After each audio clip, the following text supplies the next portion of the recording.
அனைவருக்கும் வணக்கம். டாக்டர் ராமதாஸ் பாட்டாளி மக்கள் கட்சியினுடைய நிறுவனர்.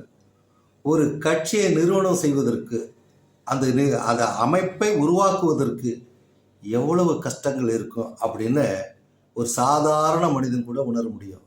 ஏன்னா ஒரு குடும்பத்தை நிர்வாகம் பண்ணுவதை அவ்வளோ சிரமமான இந்த காலகட்டத்தில் அவருடைய உழைப்பையும் அந்த சமூக பார்வையையும் சமூக நீதியையும் அவர் காக்க வேண்டி அந்த பாட்டாளி மக்கள் கட்சியை உருவாக்கினார். மிகவும் சிறப்பாக போய்கொண்டிருந்த அந்த கட்சி இன்றைய காலகட்டத்தில் ஒரு கேலி கூத்தாக தந்தை மகனுடைய சண்டையாக முடிந்திருக்கிறது. நீங்கள் பொதுவாக பாருங்கள், ஒரு குடும்பத்தில் பிள்ளைய படிக்க வைக்கிறது, வேலை வாங்கி கொடுக்கறது, இது எல்லாம் தாய் என்ன சொல்லுவான்னா, இது உங்களுடைய கடமை அப்படின்னு சர்வசாதாரணமாக சொல்லிட்டு போயிடுவாங்க. அதுதான் திருப்பி கேட்குறப்ப, என் கடமையை நான் செஞ்சுட்டப்பா, உன் கடமையை செய்வியா அப்படிங்கிற ஒரு கேள்வி இருக்கு இல்லையா? அதுதான் திருக்குறளும் சொல்லியிருக்கிறது.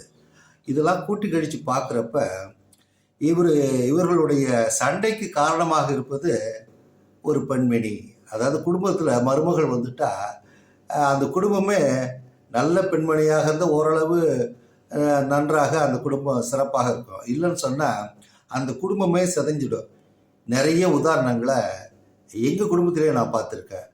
அதனால் இந்த குடும்ப சண்டை கட்சியை ஒரு கேள்விக்குறியாக மாற்றி விட்டதாக இப்போ உள்ள இன்றைக்கி பார்த்த பேட்டிலாம் பார்த்திங்கன்னா, அந்த தொண்டர்கள் அந்த பொறுப்பாளர்கள்லாம் கொடுக்கின்ற பேட்டிகள்லாம் பார்க்குறப்ப நாங்கள் ரெண்டாம் கட்ட நிலைமை இருக்கோம், என்ன செய்தினே புரியல அப்படிங்கிறலாம் சொல்கிற அந்த வார்த்தைகளை பார்க்குற போது டாக்டர் ஐயாவுடைய நிலைமையை பார்க்குறப்ப கொஞ்சம் கஷ்டமாக தான் இருக்கிறது.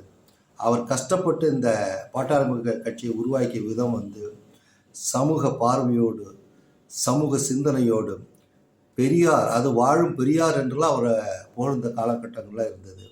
அந்தளவுக்கு உழைத்த அந்த பெருந்தலைவர் இன்றைக்கி வயோதிக காலத்தில் தன் மகனால், அதுவும் ஒரே மகனால் அவர் பாதிக்கப்படுகின்ற பொழுது நிச்சயமாக அவர் என்ன நினைப்பார்னா, உனக்கு கடவுள் தாண்டா தண்டனை கொடுப்பாரு அப்படின்னு சொல்லிட்டு போடுவாருங்க.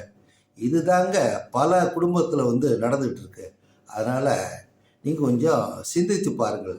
அப்பா மகன் உறவு எப்படி இருக்கணுங்கிறதுக்கு இந்த பதவி பணம் எல்லாம் எல்லாம் மாற்றிருங்க.